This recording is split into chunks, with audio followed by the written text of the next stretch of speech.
অন্য এক হাদিসে রাসূল সাল্লাল্লাহু আলাইহি ওয়াসাল্লাম বলছেন যে ফেরেশতারা আল্লাহ পাক রব্বুল আলামিন যখন জমিন সৃষ্টি করলেন, পানির উপরে সর্বপ্রথম যখন মাটি সৃষ্টি করলেন, তখন জমিনটা নড়তেছিল।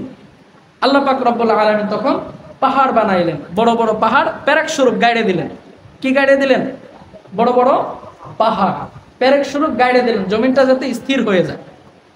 এই স্থির হওয়ার পরে ফেরেশতারা তো অবাক যে আমরা যায় টাইনে ধরলাম, কেউ পাড়ায় ধরলো তাও থামলো না, আমাকে শুদ্ধে নড়াইলো, পানির এত শক্তি। তাইলে আল্লাহ পাক রব্বুল আলামিন এটা কি বানাই দিল, কত বড় একটা পাহাড় বানাই দিল যে জমিন স্থির হয়ে গেল। তখন ফেরেশতারা বললেন যে আল্লাহ, এই যে আপনি পাহাড় বানাইলেন, শক্তিশালী পাহাড়, এই পাহাড়ের চাইতে কি শক্ত কিছু বা শক্তিশালী কিছু আপনি বানাইছেন? আল্লাহ পাক রব্বুল আলামিন বললেন যে হ্যাঁ, আমি বানাইছি। ফেরেশতারা বললেন যে কি বানাইছেন? আল্লাহ পাক রব্বুল আলামিন উত্তর দিলেন যে পাহাড়ের চাইতে শক্তিশালী করে আমি লোহাকে সৃষ্টি করছি। বলেন সুবহানাল্লাহ। লোহা পাহাড়ের চাইতে শক্তিশালী না? পাহাড় কাটে কি দিয়ে?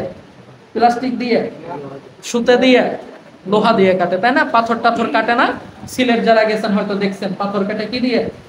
লোহা দিয়ে। ফেরেশতারা আবার প্রশ্ন করলেন যে আল্লাহ, এই লোহার চাইতে কি কিছু শক্তিশালী বানাইছেন? আল্লাহ পাক রব্বুল আলামিন বললেন হ্যাঁ, বানাইছি। কি বানাইছেন? এই লোহার চাইতে শক্তিশালী করে আমি আগুনকে বানাইছি। বলেন সুবহানাল্লাহ। লোহা আগুনকে পোড়ায় না, এটা তো আমরা সকলেই জানি। লোহার চাইতে আগুন শক্তিশালী। আল্লাহ পাক রব্বুল আলামিনের কাছে ফেরেশতারা আবার প্রশ্ন করলেন যে আল্লাহ, এই আগুনের চাইতে শক্তিশালী করে কি কিছু বানাইছেন আপনি? আল্লাহ পাক রব্বুল আলামিন আবার উত্তর দিলেন যে হ্যাঁ, বানাইছি। কি বানাইছেন? এই আগুনের চাইতে শক্তিশালী করে আমি পানি বানাইছি। বলেন সুবহানাল্লাহ। পানি আগুনের চাইতে শক্তিশালী না? এই যে দুনিয়াতে এত জায়গা আগুন লাগে, কি দিয়ে নিভাই? ফু দিয়ে না পানি দিয়ে? পানি দিয়ে নিভাই, তাই না? তাই পানি আগুনের চাইতে শক্তিশালী।